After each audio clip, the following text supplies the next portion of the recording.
Señoritas y señores, bienvenidos a otro video número 10, clase. Este video es para español nivel número 3. Bienvenidos de nuevo. Estamos en el capítulo 2b y espero mucho que ustedes ya sepan el vocabulario para el capítulo 2b. Ahora nosotros vamos a hablar sobre algunas lecciones de la gramática del capítulo. La primera lección está en la página 88 en tu libro, cuándo usar el verbo ser y cuándo usar el verbo estar. Y la siguiente lección empieza en la página 90.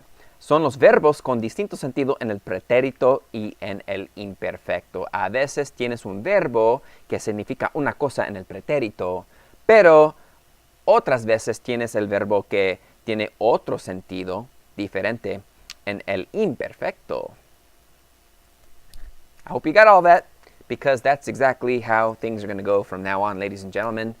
The more Spanish that we know, then the more we have to practice, the more we have to kind of just throw you into the water, sink or swim, and I know you can swim. All right, so ladies and gentlemen, let's get to the two lessons for Chapter 2B. Here we go. Muy bien, señoritas y señores, aquí estamos en mi computadora y vamos a aprender más español. Ladies and gentlemen, let's start with the first lesson.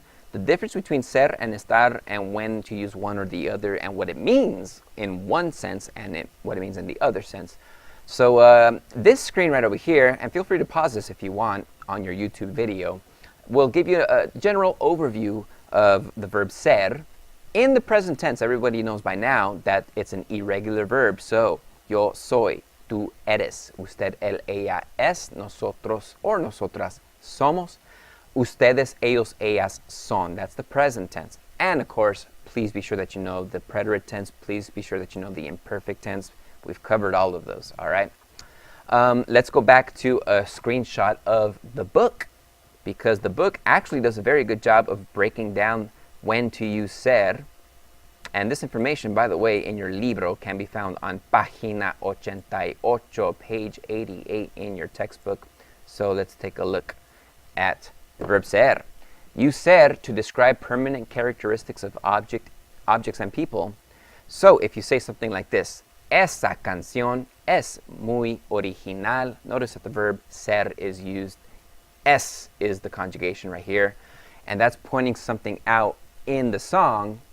By the way, that means that song is very original.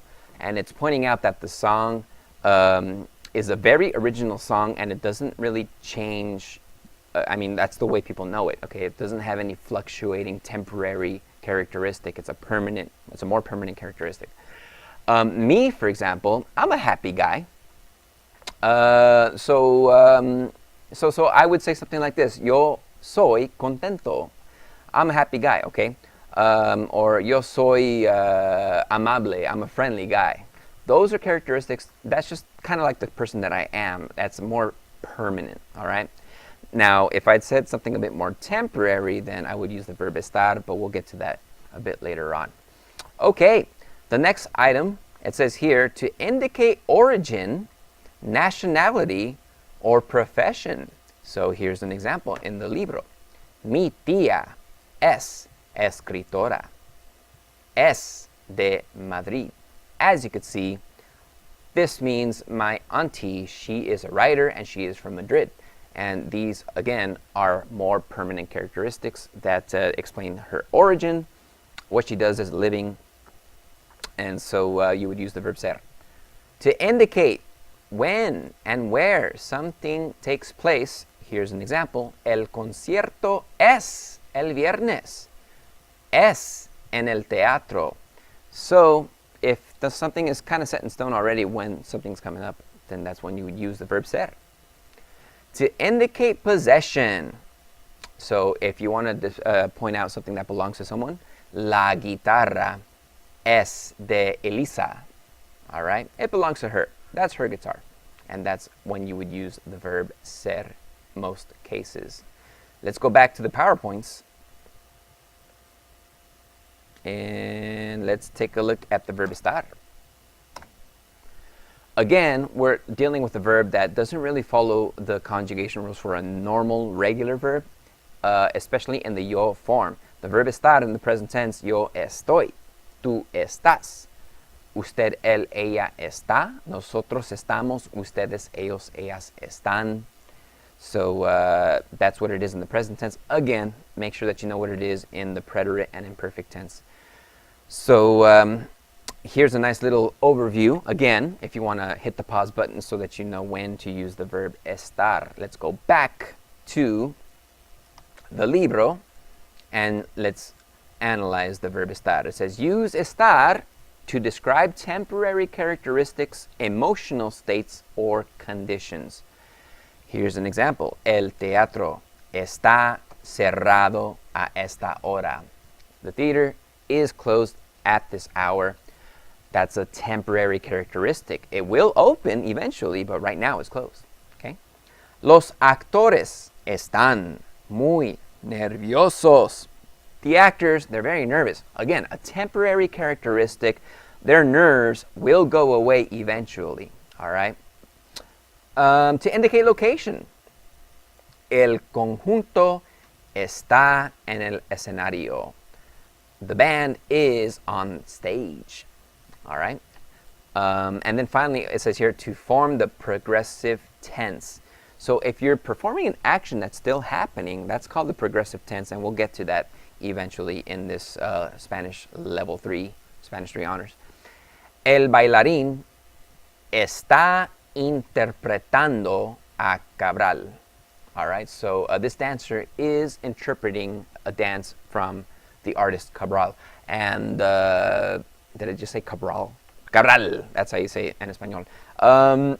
Yeah, and so this is an action that's still continuing. So that would pair up with the progressive tense. And from last chapter, if you remember, we used the past participles to say that something was done. Let's see, el cuadro está pintado. So it's been painted, for example, okay? Estoy comiendo, I'm eating. Estoy corriendo, I'm running. And so on and so on. So anyway, you would use the verb estar to form the progressive tense to describe an action that's either happened or is happening at this time. All right. Sometimes, though, some adjectives have different meanings depending on when or whether they are used with ser or with estar. Take a look at this. La bailarina es bonita. The dancer is pretty. She's a pretty person. That's what it means. That's what it means in English. Okay. A more permanent characteristic. La bailarina está muy bonita hoy. The dancer looks pretty today. She doesn't always look this pretty. So pretend maybe that this dancer is she's just glowing today. She's more beautiful than ever. All right. And that's when you would use the verb estar in that case.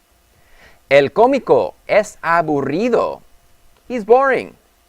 El cómico está aburrido. He is bored. Interesante. All right, so there's the difference between ser and estar and what it could mean when you use one or the other in Spanish. And then finally, take a look at this last example. I hope you can see it. It's a little shiny, but stick with me. El cantante es rico. He is wealthy. El postre está rico. The dessert, el postre está rico. It tastes very good. So rich in wealth in the first example, rich in flavor in the second example. All right? And that is a brief overview of the verb ser and the verb estar. And that's, once again, on página 88 in your Spanish textbook.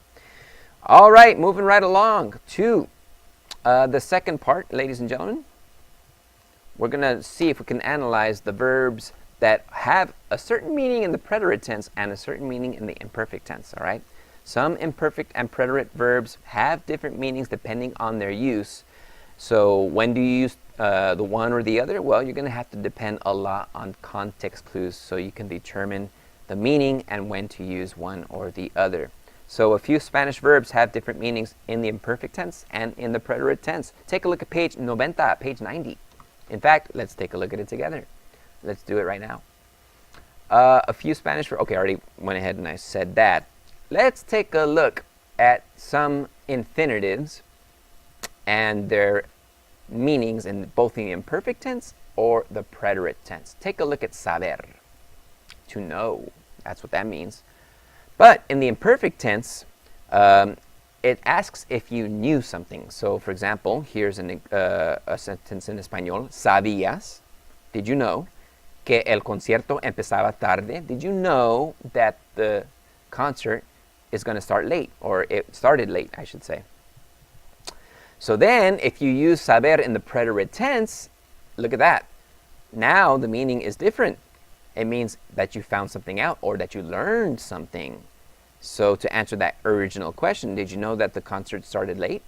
Sí, supe ayer que empezaba tarde. All right, so as you could see, when you found out or learned something, then you would use the preterite the preterite tense of saber in this case. Take a look at the next example, conocer, to know somebody. All right, or to get to know. Yo conozco a señor so-and-so. Okay, I would use the verb conocer. So in the imperfect tense, it would mean that you knew somebody. Pedro conocía muy bien a esa actriz. Pedro knew very well that actress, or he knew that actress very well in English. Now, if you use conocer in the preterite tense, that means that you met somebody for the first time. Luis la conoció el año pasado. So Luis met her last year, and that's what that means in the preterite tense. All right, next, the verb querer. Everyone knows that querer means to want. In the imperfect tense, it means wanted to. Luis quería comprar las entradas hoy. Luis wanted to buy the tickets today. And then take a look at the preterite tense. It says tried to. That's what it means in the preterite. Tried to. Yo quise comprarlas, pero me enfermé. I wanted to buy them, but I got sick. All right. Did I say I wanted to? I meant I tried to buy them, but I got sick. Okay, so that's what it means in the preterite tense. All right. No querer, everyone knows, means, well, if querer means to want, no querer probably means not to want. All right. In the imperfect tense, that means didn't want to. No querían ver esa obra de teatro. They did not want to see that theater production. If you take a look at the preterite version of it, that means refuse to. No quisieron ver esa obra de teatro. They refused to see that theater production. Interesante. And then finally, this will be the last one. The verb poder, to be able to. In the imperfect tense, that means that you were able to or that you could do something. Ella podía aprender la letra de la canción. She was able to learn the lyrics to the song. In the preterite tense, it means managed to or succeeded in accomplishing something. Ella pudo aprender la letra de esa canción. She managed to, she succeeded in learning the lyrics of that song. And that is a look at the imperfect and the preterite versions of those verbs, saber, conocer, querer, no querer, and poder, and the potential difference of meaning that they have when you use either one or the other tense. All right? And that is it, señoritas y señores. We have finished with this video number 10, and we will, of course, as always, practice en la clase de Español. Don't forget, clase, to sign in to leave a comment for the points. And I think that's it. That's it for me as well. I am going to sign off, and we will practice more all about what I just taught you on video number 10 in la clase de Español. So, you guys have a fantastic day. I will see you in la clase de Español. So, yeah, so that's what's going on. I will see you next time. Sí. This is Señor Barbosa signing off. Adiós.